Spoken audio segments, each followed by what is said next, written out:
Hola, ¿qué tal amigos? Estamos transmitiendo un programa más de salud universitaria.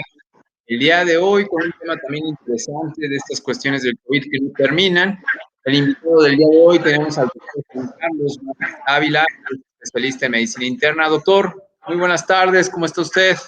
Hola, ¿qué tal? Muy bien, muy buenas tardes. Muchísimas gracias. Tocayo, como siempre, cada lunes, un gusto saludarte y hoy más contentos que nunca. Digo, para los que estamos en esta ciudad de Puebla, pues sabemos que nuestro querido Puebla va en el tercer lugar de la tabla. Así es, tocayo. Buenas tardes, doctor Vázquez, y gracias por haber aceptado. Al contrario, muchas Pues gracias, bien, doctor. Tocayo, como lo mencionaba hace rato, Tocayo, doctor, estas cosas del COVID no terminan. Durante un año hemos venido aprendiendo mucho de esta nueva infección. Sabíamos que era un virus conocido, pero obviamente esta nueva cepa, esta nueva forma de contagiarnos y de enfermarnos, pues nos agarró todos en curva. Hemos venido aprendiendo, pero obviamente al paso del tiempo también encontramos muchos pacientes ya que afortunadamente han salido del COVID, otros que lamentablemente no ha podido ser así. Y entonces nos topamos con algo que se empieza a definir como síndrome post-COVID directamente.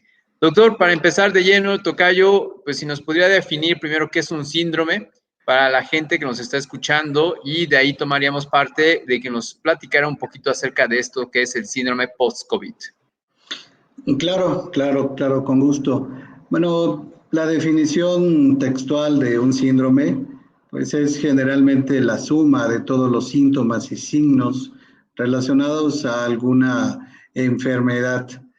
En este caso, no hay un síntoma o un signo específico, sino más bien la suma de todos ellos es lo que lo podemos relacionar a un síndrome.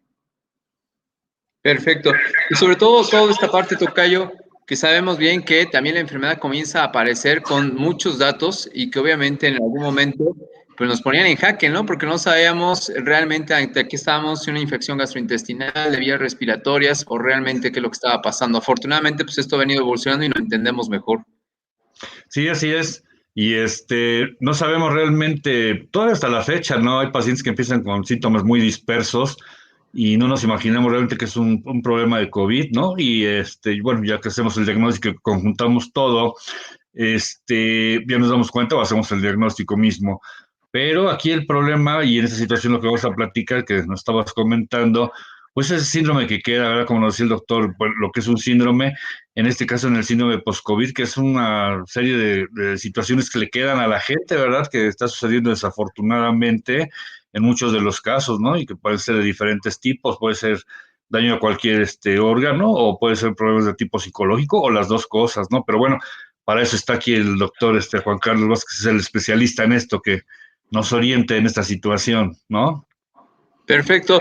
Doctor Juan Carlos, pues como lo comenta mi tocayo, obviamente es un panorama tan amplio esto del COVID, pero normalmente hoy que es lo que empezamos a encontrar en este síndrome post-COVID, no solamente cuestiones psicológicas, obviamente porque es un impacto muy fuerte, yo creo que desde que reciben la noticia, siempre la incertidumbre de saber cómo me va a ir, y obvio, la gente que logra salir avante de esto, pues deja alguna que otra secuela, y es lo que empezamos a integrar como el síndrome post-COVID. Así es, exactamente. Si nos pudiera platicar un poquito hoy, ¿qué es lo que empiezan a encontrar o qué es lo que se empieza a ver en los pacientes respecto a este tipo de situaciones que va dejando el COVID una vez que el paciente comienza a recuperarse?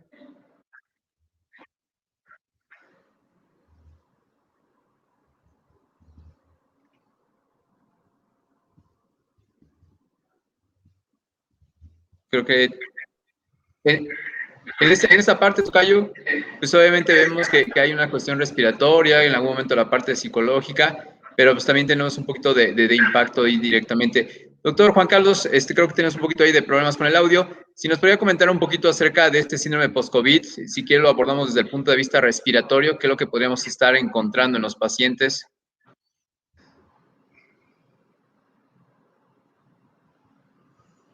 Sí, claro. Bueno, sí hay un poquito de problema aquí con el audio. Espero me puedan escuchar bien. La La vía respiratoria, pues es la vía o el órgano que se afecta con más frecuencia en una infección por COVID.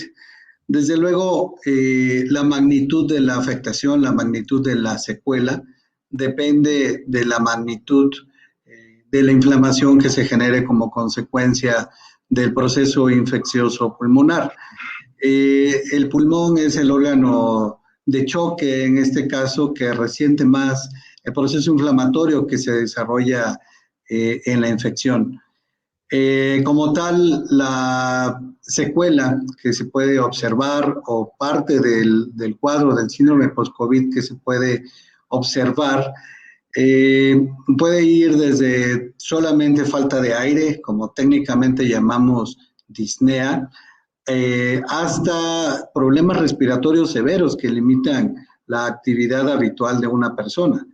Y como le comentaba hace un momento, la magnitud de estos síntomas van en relación al grado de inflamación que se presente en el cuadro agudo. Quien logra salir adelante de un problema respiratorio severo generalmente queda con secuelas que limitan mucho su actividad física, consecuencia de toda la fibrosis pulmonar que se genera.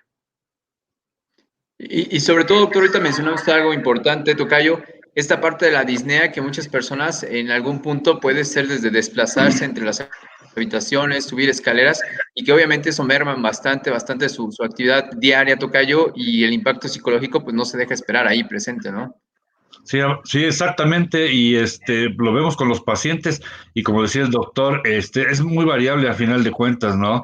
La gente no sabe, digo yo, hay pacientes asintomáticos que les toman una tomografía de tórax y tienen lesiones pulmonares también, ¿verdad? No se dan cuenta y a largo plazo pues pueden desarrollar fibrosis pulmonar también secundario a este problema, ¿no? O sea, es tan variable como eso, como lo que nos estaba comentando el doctor, que puede ir desde muy leve, que no deje absolutamente ningún problema, por lo menos ahorita a nivel pulmonar, hasta pacientes que quedan con secuelas muy graves, ya pues pegadas al oxígeno en forma permanente, ¿no? Que no pueden hacer gran esfuerzo o quedan ya confinados a su cama definitivamente, ¿no? O sea, es muy triste ver todo este tipo de situaciones, pero en el síndrome de post-COVID, pues involucran otra serie de situaciones, ¿no? O sea, hay también daño a otros órganos y los problemas de tipo psicológico. No sé qué nos pudiera comentar el doctor Vázquez acerca de esto. Sí, claro, y bueno, en este ya tan prolongado año que se ha vivido con la pandemia, hemos tenido la oportunidad de ver cómo la infección por COVID puede afectar de diferente manera. Se han recibido pacientes que llegan por crisis convulsivas, por ejemplo, y la causa es una infección por COVID, una neumonía. En ausencia de síntomas respiratorios, aún así podemos tener un cuadro de neumonía que no es grave desde luego, pero lo que desencadena es una complicación, en este caso neurológica, por ejemplo. También podemos ver cómo personas que ya tienen un grado de disfunción renal leve, cuando se presenta un cuadro de neumonía por COVID, este cuadro de insuficiencia renal leve se agrava y es la causa por la que llegan a urgencias, llegan al hospital. Lo mismo nos ha tocado observarlo con pacientes que presentan un infarto al corazón, que presentan trombosis, eventos trombóticos, que en este caso es que pueden afectar a las extremidades, a las piernas. Y bueno, desde luego, la afectación a diferentes órganos que se puede observar en la infección por COVID es también lo que puede formar parte de la secuela del síndrome post-COVID. No solamente la afección respiratoria, sino también la cuestión neurológica, renal, cardíaca, desde luego, que es de las que llegan a limitar un poco más la vida y la recuperación en esos pacientes. Y lo que acaba de decir, doctor, esta parte del paciente con insuficiencia renal, lamentablemente en nuestro país, pues sabemos que la mayoría que lo desarrolla es un paciente diabético. Y este tipo de diagnóstico, digamos, por hallazgo, porque el paciente llega descompensado, tocayos, llega mucho en la urgencia, este tipo de alteraciones metabólicas, hay que tener también mucho cuidado con el paciente diabético. Sí, sí, desde luego, la diabetes y la hipertensión arterial son las causas predisponentes más importantes para que una persona pueda desarrollar para empezar, una infección severa y también una secuela post-COVID o un síndrome post-COVID un poco más severo, más importante. Y sobre todo en este tiempo, tocayo, ya hoy más pacientes empiezan a acercarse a su médico, pero prácticamente mucho paciente crónico degenerativo, hablamos desde artritis, hipertensión, diabetes, no estaban acudiendo al médico y por lo tanto también su control no estaba siendo al 100% y obviamente en el servicio de urgencia comenzaron a desfilar, porque no todo es COVID, ¿no? También se presentan estas enfermedades que se empezaron a descompensar. Claro, sí, definitivamente. De hecho, son predisponentes, ¿no? Ya se ha publicado, pues, hasta el cansancio, si se le puede decir así. ¿Cuáles son los pacientes que más se ven afectados o a los que les da el coronavirus con más agresividad? Y son este tipo de pacientes que tienen los problemas crónico-degenerativos, perdón, como la diabetes o la hipertensión, pero también no hay que olvidar los pacientes obesos, ¿verdad? Yo leí una publicación donde decía que a los que peor les estaba yendo eran los pacientes que tenían problemas de sobrepeso, de obesidad, ¿no? Entonces, pues si juntamos todo esto, hablamos del paciente que tiene el síndrome metabólico famoso, ¿no? Que tiene obesidad, que tiene hipertensión, que tiene diabetes y que desafortunadamente ellos son los que le están pasando peor, pero no necesariamente, ¿verdad? O sea, puede ser paciente, a mí me ha tocado ver pacientes, gente sana de, no sé, 35 años, 40, 30, que les ha ido muy mal y no son ni diabéticos, ni hipertensos, ni tienen problemas de sobrepeso. Y por el contrario, hemos tenido por ahí 2 o 3 pacientes que tienen problemas de sobrepeso que lo han pasado bien, si se le puede decir así, afortunadamente también, ¿no? Entonces, digo, no todos los casos va a ser lo mismo, ni mucho menos, ¿verdad? Pero sí, hay ya está publicado que a los pacientes que peor le va, pues obviamente son los que tienen el síndrome metabólico, ¿no?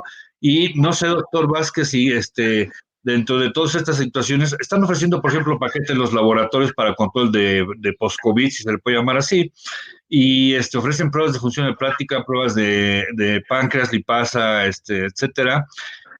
También ahí le puede producir o dejar secuelas o entra dentro del signo de post-COVID este tipo de problemas en el hígado y en el páncreas. Sí, claro, desde luego, como comentábamos hace un momento, la afectación del COVID abarca pues, prácticamente todos los órganos del cuerpo y desde luego el hígado es un órgano de choque también, que también resiente todo el proceso inflamatorio intenso que sucede en el cuadro de COVID agudo. Ajá. Y en las situaciones de tipo psicológico, doctor Vázquez, sí, hay pacientes con este problema que están en el post-COVID. Perdón, se cortó un poquito del cuadro que me dijo. Sí, de las situaciones de tipo psicológico Ah, que ya, afectan a ya. la gente. Sí.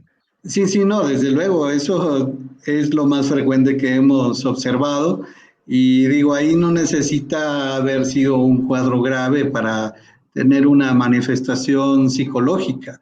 Ahí desde cuadros muy leves, el miedo que queda, el miedo a que esto progrese a una situación clínica desfavorable, es yo creo lo que afecta principalmente la cuestión psicológica en la mayoría de las personas.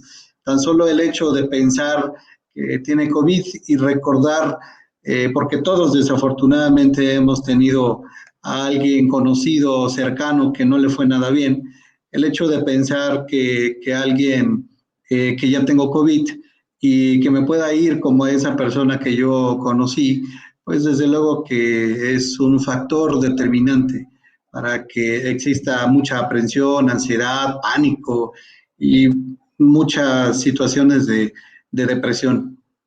Así es. Sí, y sobre todo que hoy por la situación económica, laboral y prácticamente también, como lo mencionaba, el hecho de haber perdido algún familiar y recibir esta noticia, pues obviamente incrementa mucho más la sintomatología desde el punto de vista psicológico.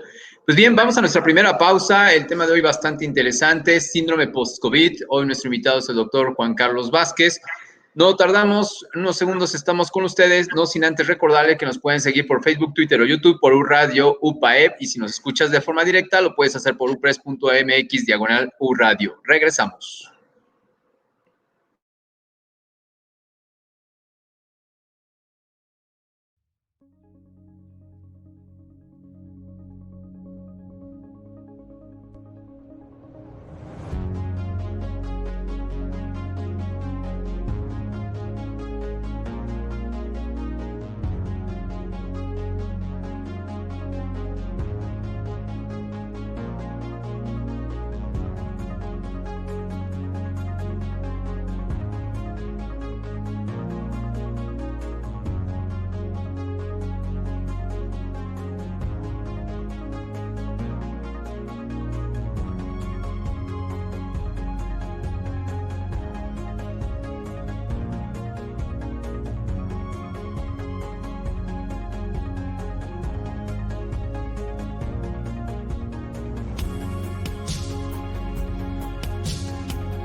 Muy bien, estamos de vuelta. Muchísimas gracias al doctor Juan Carlos Vázquez Ávila, nuestro invitado del día de hoy, que él es médico especialista en medicina interna. Tocayo, pues estamos de vuelta en nuestro segundo bloque con un tema bastante interesante, el síndrome post-COVID.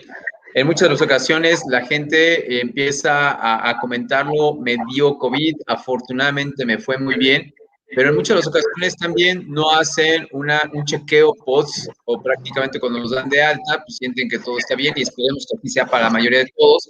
Y ahorita el doctor nos comentaba algo muy interesante, ¿no? En algún momento, y también toca ahí, tú lo decías, la gente pudo haber hecho cuadros de neumonía, pasar desapercibidos y obviamente tener a lo mejor esta secuela, no ahorita, sino un par de años o meses, todavía seguimos viendo esto cómo evoluciona. Y doctor, nos comentaba usted algo importante respecto al pulmón. Esto puede llegar a ser una fibrosis, se puede llegar a comportar más adelante, a lo mejor podríamos hablar de como algo parecido al EPOC, que es la enfermedad pulmonar obstructiva crónica, pero realmente ahorita la afectación que comienza usted a ver de estos pacientes post-COVID, ya en una recuperación en este síndrome, a nivel pulmonar, ¿qué es lo más frecuente que se está presentando?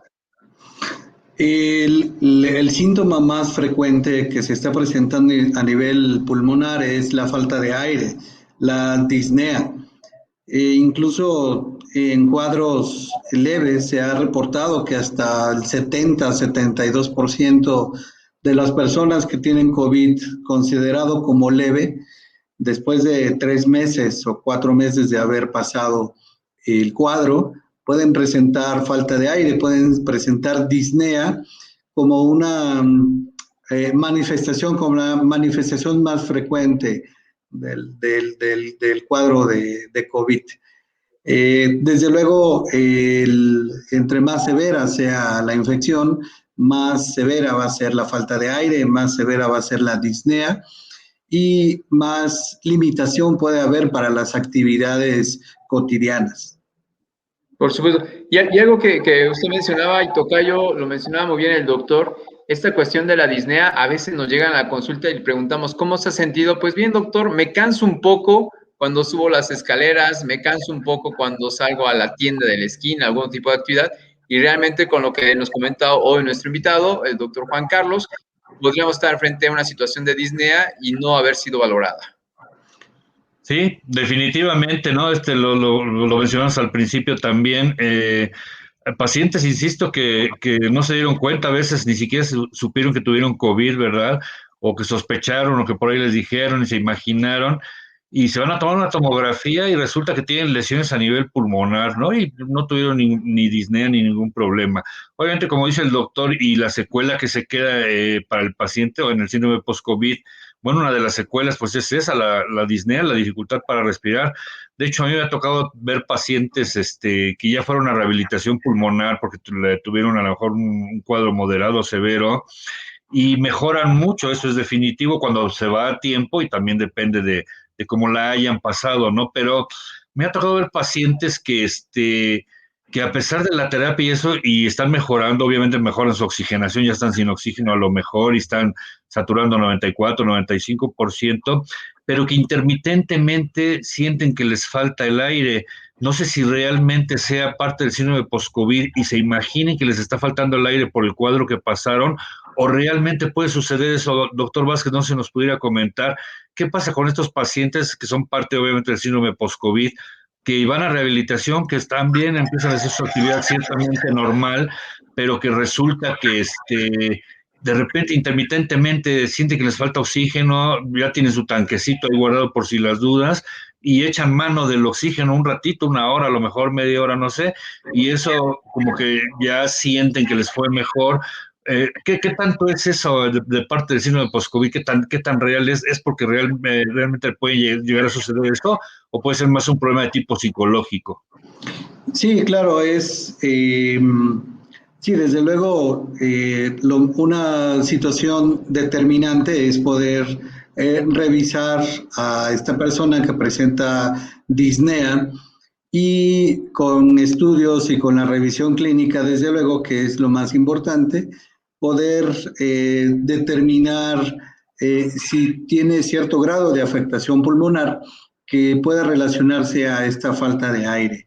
Los estudios de gabinete nos ayudan también, por ejemplo, como decía el doctor López Villalobos, comentaba sobre los estudios, las tomografías, que nos ayudan a identificar el grado de lesión pulmonar y de esa manera podemos relacionar un síntoma con lesiones pulmonares, por ejemplo. Y desde luego no podemos dejar de lado la cuestión psicológica que ha pegado bastante a todas las personas y que desde luego es uno de los diagnósticos diferenciales de las cosas que tenemos que descartar. No solamente decirle a una persona te falta el aire porque son tus nervios, ¿no? Sino lo más importante es la revisión clínica y saber si tenemos que hacer más estudios y si tenemos que abordar o estudiar un poquito con más detalle esta falta de aire y no solamente catalogarlo como ansiedad o como nervios, que en realidad, como comentábamos hace un momento, esa cuestión psicológica es sumamente frecuente, pero el acudir con su médico pues nos ayuda a poder hacer la diferencia. Por supuesto, y esta parte, doctor, que en algunos pacientes también llegan a reportar sudoración nocturna, que dicen que también es algo que han estado acompañándolos y que a veces piensan que es fiebre y realmente el paciente también puede llegar a comentar, me tengo que hasta cambiar la ropa porque es una sudoración muy, muy importante. Es algo que también ha venido acompañando al COVID. Sí, así es, sí, es una de los síntomas también que se pueden presentar como parte del síndrome post-COVID y también en relación a este síntoma asociado a situaciones emocionales, a ansiedad, a problemas para dormir, también puede presentarse sudoración nocturna asociado a cuestiones emocionales, ¿no? Una de las consecuencias emocionales o psicológicas que pueden presentarse en el síndrome post-COVID es precisamente el insomnio. La dificultad para dormir es una de las cosas que también se ha reportado como parte de las secuelas psicológicas que pueden reportarse en ese problema exactamente. Y algo que acaba de comentar bastante interesante, que a veces pasamos a un lado, tocayo también, y que nos mencionaba el doctor Juan Carlos, la parte del insomnio y obviamente la ansiedad, pues por ahí alguien, yo recuerdo que decía, podemos dejar de comer más, no de dormir. Entonces también es un impacto bastante fuerte para un paciente porque obviamente su recuperación pues no se está llevando a cabo, digo como un proceso natural en determinado momento que es el sueño, ¿no? Sí, ¿no? Y eso ya lo sabemos, de hecho, pues para una persona sana, si se le puede decir así, ya el hecho de no dormir le genera muchos problemas, ¿no? Está más que comprobado que se produce irritabilidad, ansiedad, estrés, depresión, etcétera, etcétera, por no dormir, nada más por el hecho de no dormir, ¿no? Entonces, si sumamos al paciente con el síndrome de post-COVID que tiene alteración de tipo psicológico, le agregamos que no puede dormir, como está diciendo el doctor, por ejemplo, que se le queda el insomnio, pues ya sabremos, ¿no? Le estamos sumando todas esas cuestiones que generan no poder dormir, más aparte su síndrome post-COVID. Yo creo que es una situación que les puede causar ciertamente hasta terror, como decía el doctor Juan Carlos Vázquez, le puede quedar esa situación que provoca que haga una diaforesis profusa en la noche, es una desesperación, una ansiedad, una situación bastante crítica emocionalmente, ¿no? Pero que si va a afectar o puede repercutir en su salud, eso es definitivo, ¿no? Porque puede entrar un círculo vicioso del que no sale, que sí le va a estar generando más problemas, independientemente de todas las situaciones que ande cargando con el síndrome post-COVID. No sé qué opina el doctor Vázquez acerca de esto.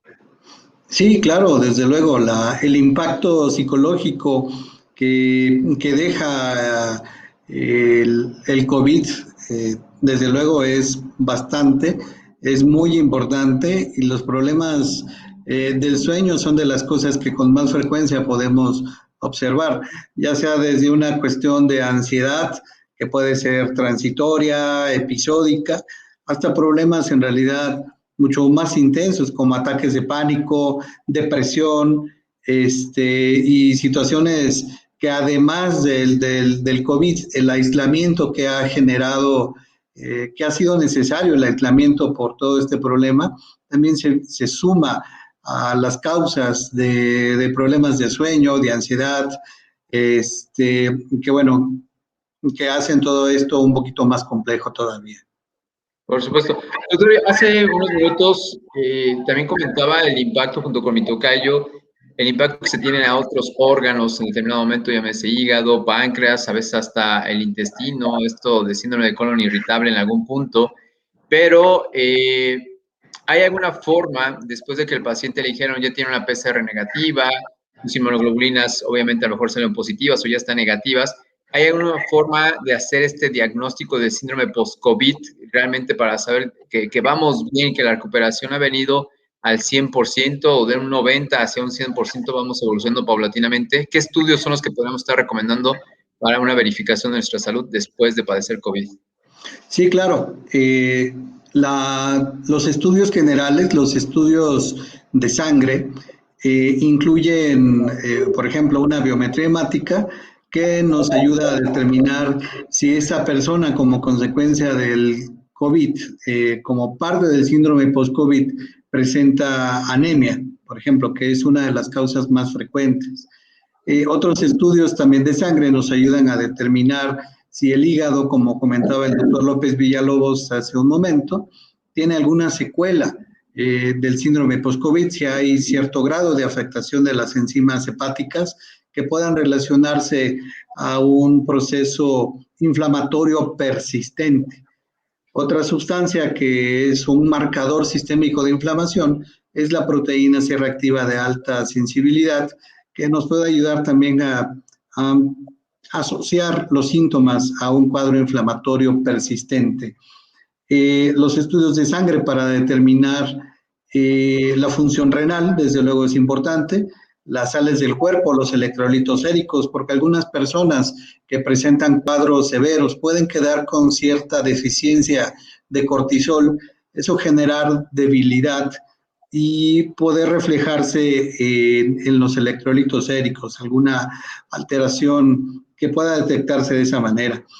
Los pacientes que tienen eventos trombóticos que afectan, por ejemplo, el cerebro, el corazón, los riñones o las piernas, el cuadro clínico es muy evidente hacia alguno de estos órganos y los estudios de extensión que podemos ocupar, pues desde luego van en relación al órgano afectado. Si tenemos una afectación neurológica, bueno, se puede hacer una tomografía, una resonancia magnética. Si hay crisis convulsivas, valorar realizar un electroencefalograma.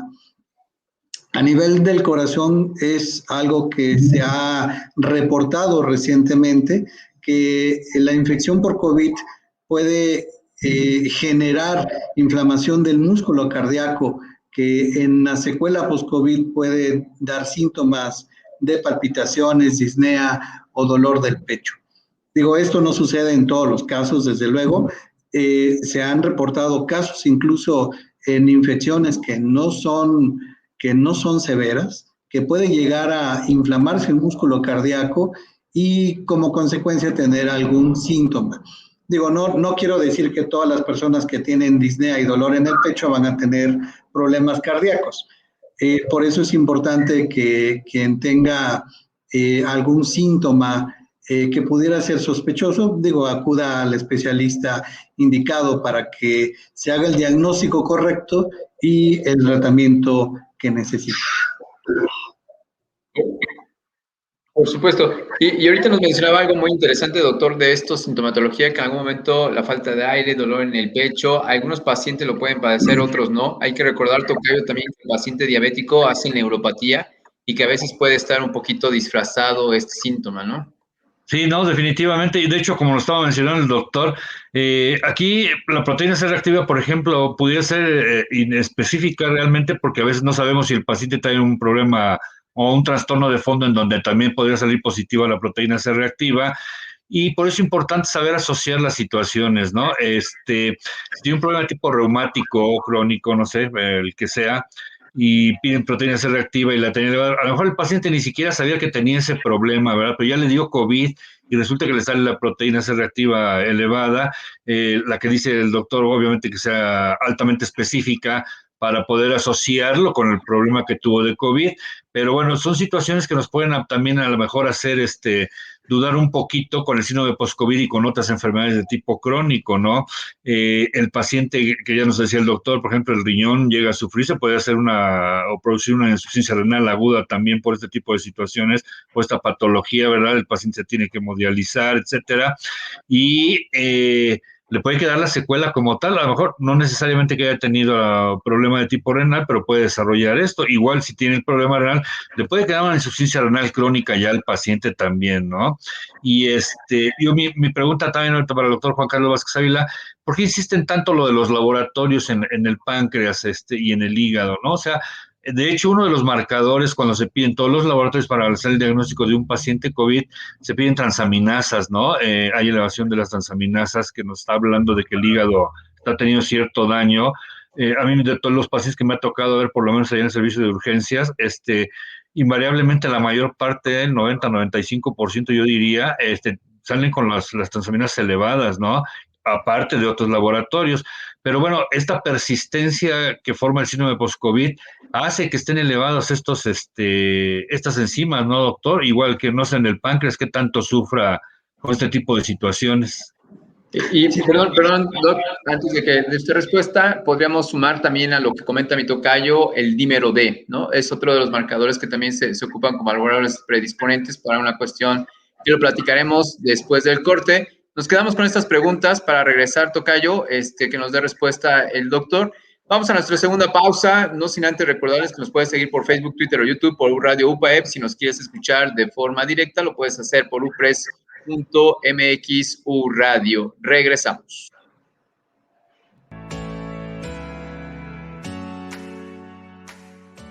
¿Qué tal?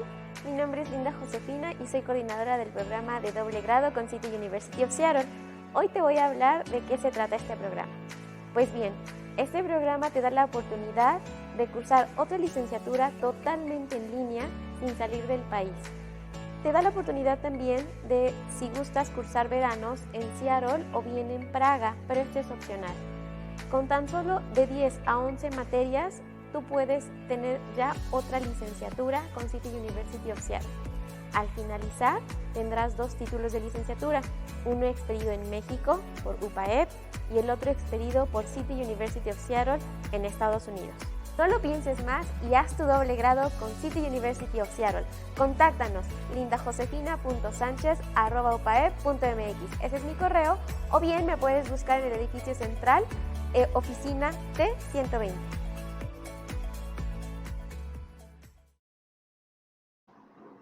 Muy bien, estamos de vuelta en un programa más con nuestro médico invitado, el doctor Juan Carlos Vázquez Ávila.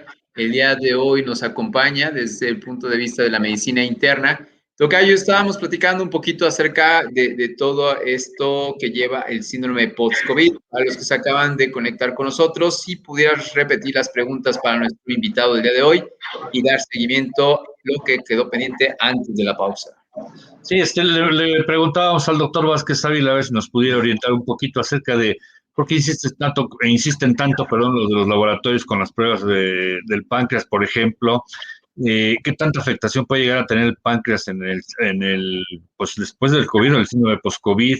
Los que estábamos mencionando del hígado, ¿no? Las transaminasas, eso que hay persistencia de la elevación de las transaminasas, o los pacientes que pueden llegar a desarrollar insuficiencia renal crónica, ¿verdad?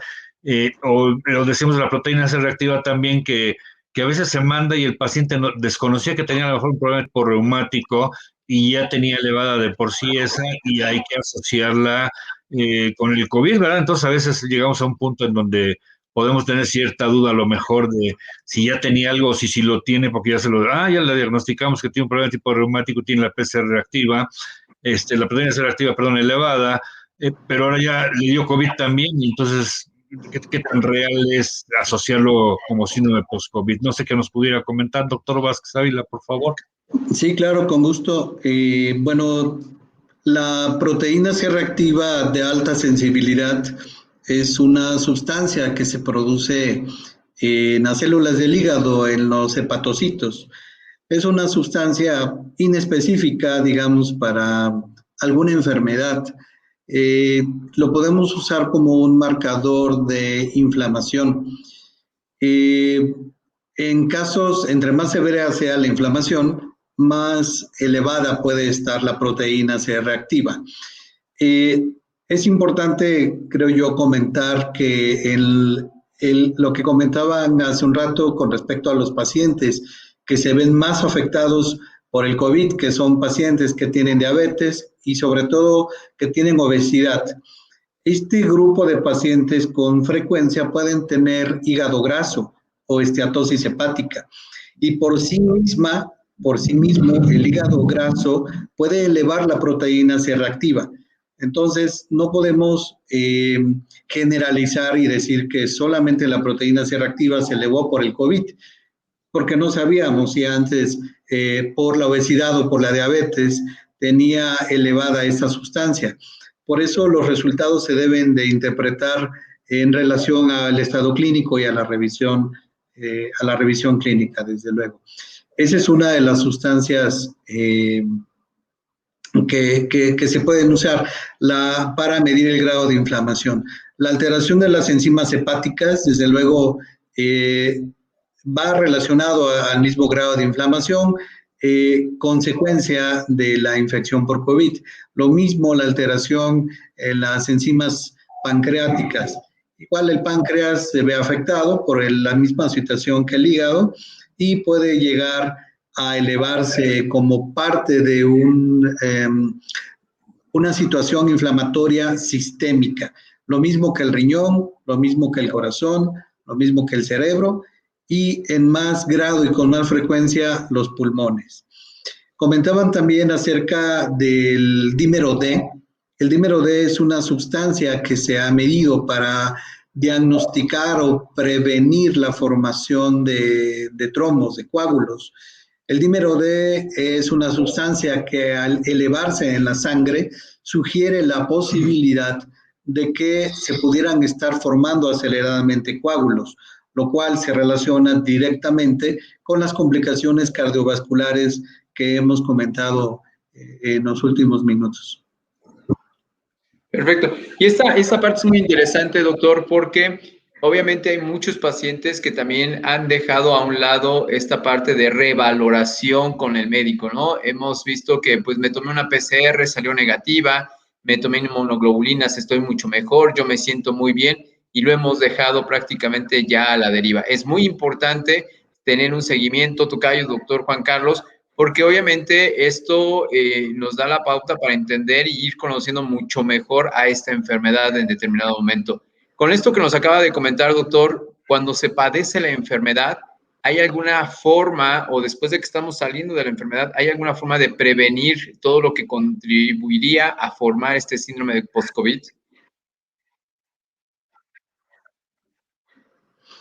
Bueno, quien ha padecido COVID debería de tener una revisión, bueno, si ya fue atendido por su médico y se detectó algún problema, pues debería de darle seguimiento para empezar, no obviarlo y no dar por hecho de que ya no puede tener ningún síntoma, sino más bien darle seguimiento y vigilar que esa situación se resuelva.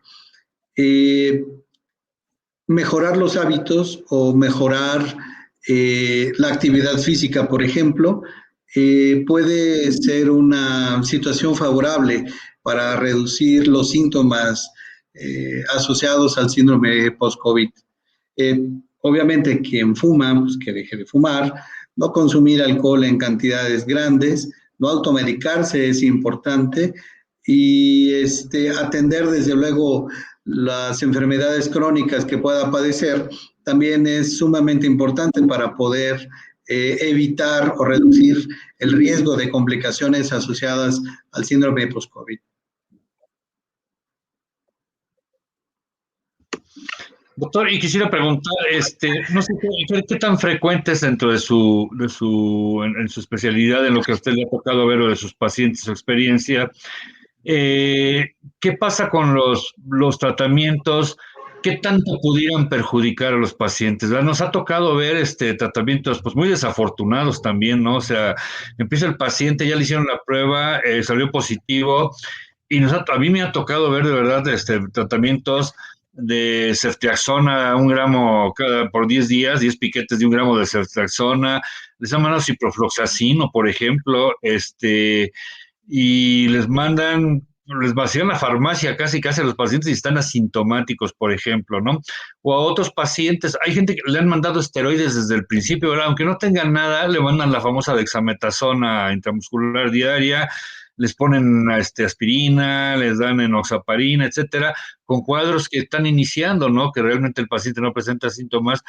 Eh, ¿Qué tanto podría afectar este tipo de tratamientos para que se desencadene un síndrome post-COVID un poquito más agresivo, ¿no? Porque, bueno, ya se ha visto, no hay ningún tratamiento específico, obviamente, para el COVID.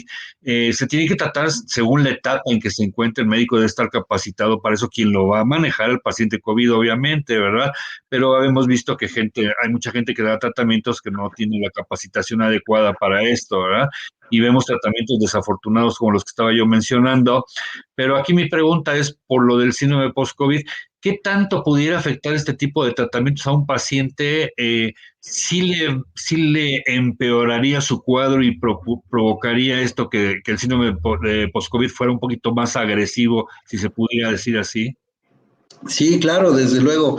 De hecho, en Internet están disponibles muchas guías, incluso hay una guía nacional bastante buena, me parece, que segmenta a los pacientes dependiendo de los síntomas que presente, los clasifican como un caso leve, moderado, severo, etcétera.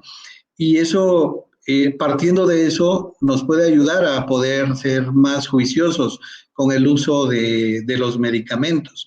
Porque como bien comentó, doctor, pacientes, y también me ha tocado ver muchas recetas en que el paciente tiene un resultado positivo de COVID, ya sea PCR o antígeno, incluso sin tomografía, solamente un resultado positivo con síntomas muy leves y les dejan caer la farmacia completa, en realidad. Y desde luego, eso desde luego que también forma parte de las complicaciones.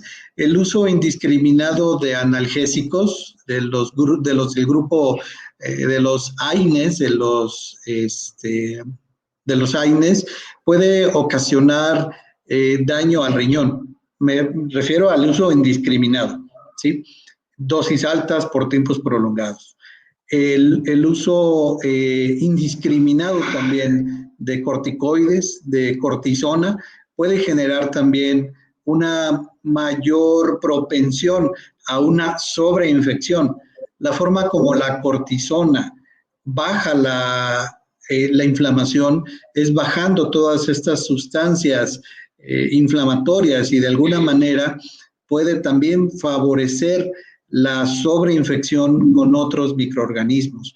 Una persona que recibe cortisona de forma indiscriminada e innecesaria puede tener una mayor propensión a desarrollar otras infecciones.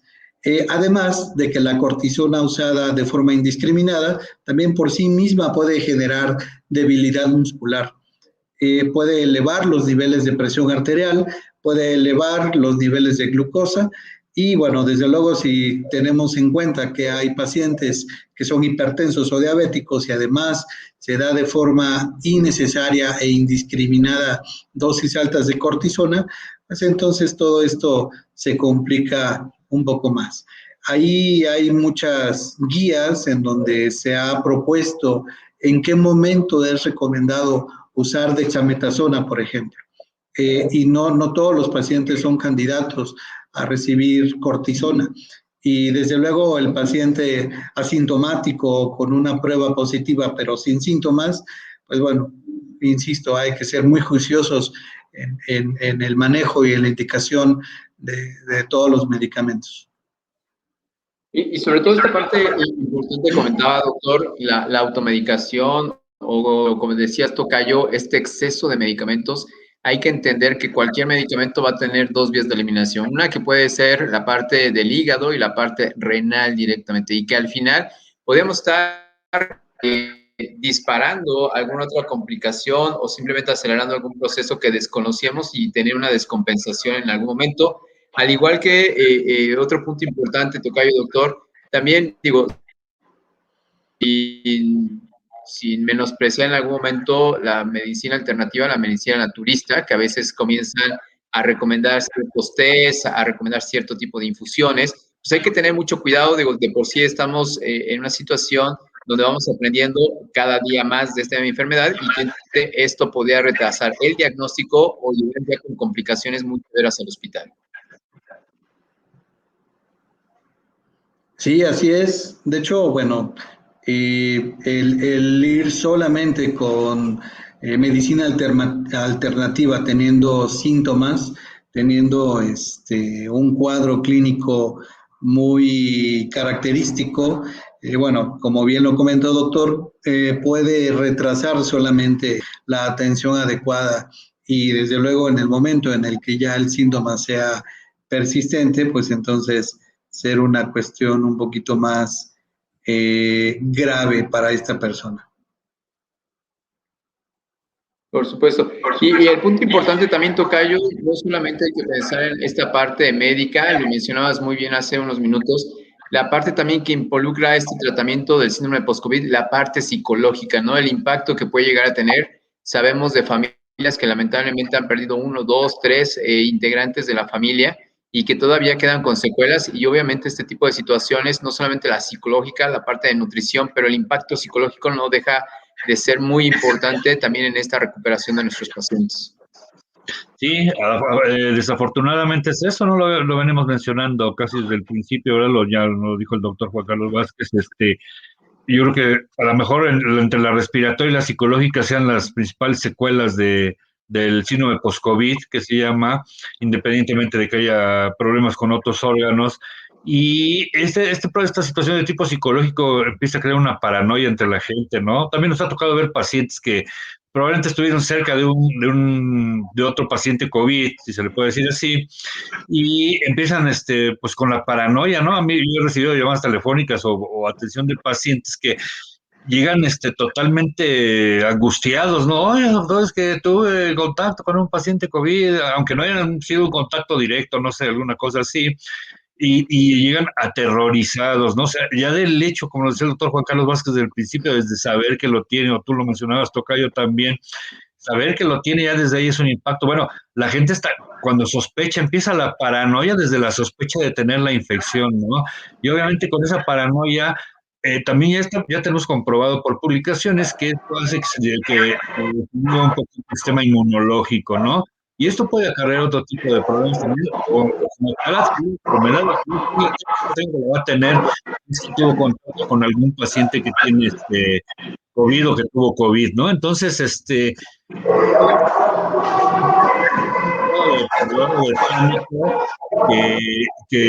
los pacientes sanitarios, como dicen actualmente, ¿no? Que se parece el término británico, y no sé, doctor, en su experiencia, ¿es necesario dar tratamiento, se puede llamar psiquiátrico, a este tipo de pacientes que tienen la secuela psicológica del síndrome post-COVID o con terapias psicológicas? O no sé usted realmente qué opine de un tratamiento para un paciente así.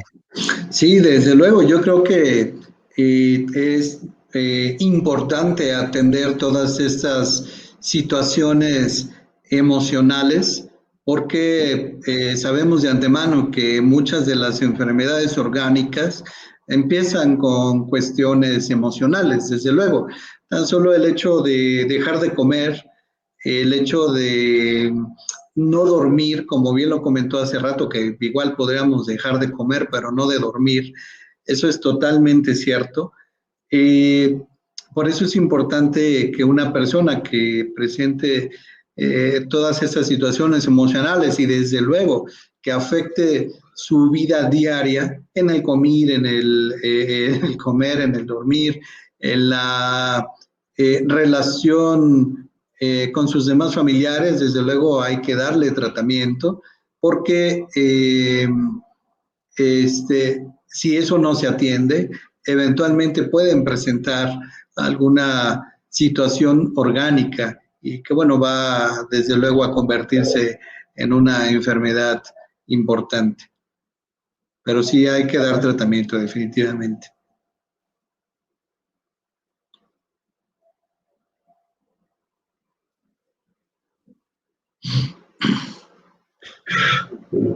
En un estado catabólico bastante importante, ¿no? Hay baja de peso, hay alteración, pasar por alto un chequeo después de su... Hay un desfase con tu sonido, tocayo. No sé si puedo repetir porque no se escuchó un desfase ahí con el sonido. Gracias, tocayo. Son de las cosas que vivimos hoy todavía con la tecnología. ¿Me escucho mejor? Creo que sí, ¿verdad?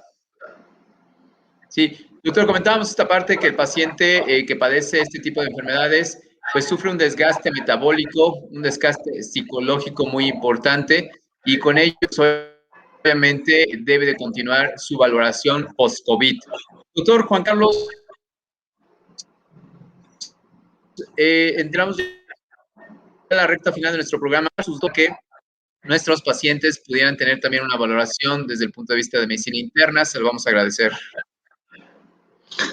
Sí, claro. Bueno, todos los pacientes que tengan algún síntoma y que, bueno, consideren que pueda ser algo importante, deberían tener una revisión.